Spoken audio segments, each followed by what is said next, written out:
ayan na po yung manok natin na apat ang paa. So, ayan. Patalikod mo ah.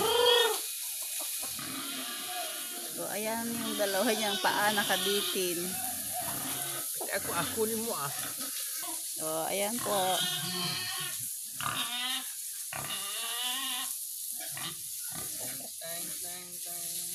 Bakit mo naman ginaganyan? Mabigat na nga oh. Mabigat din yung paa niyang dalawa. Nahihirapan na din siyang maglakad. 6 na kilo na yata. Bagang bilang ah.